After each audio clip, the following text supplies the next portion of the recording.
l'agriculture en France va pas forcément très bien. Pas parce qu'elle souffre d'elle-même, mais parce qu'il y a eu une construction politique pour détruire l'agriculture paysanne.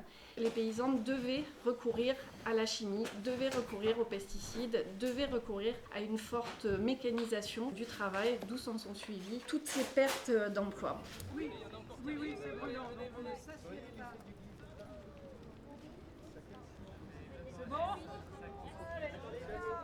Il n'y a pas lieu d'attendre, la Cour de justice de l'Union européenne l'a rappelé récemment, on doit appliquer le principe de précaution.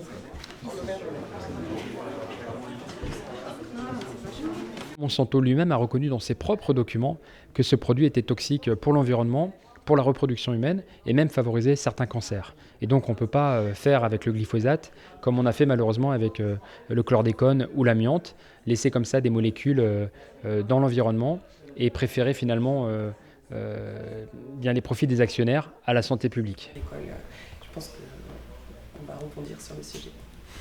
Merci. Et est-ce qu'il y a des EHPAD municipaux?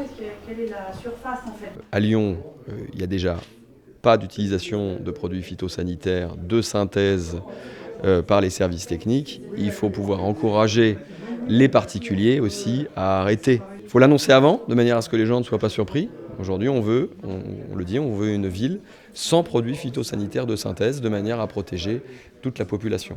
Les grands groupes margent plus sur le bio, ça explique une grande partie du prix qui est des fois supérieur. Et la responsabilité du gouvernement, ça serait d'organiser un plan de sortie et d'accompagner véritablement les agriculteurs pour en être moins dépendants.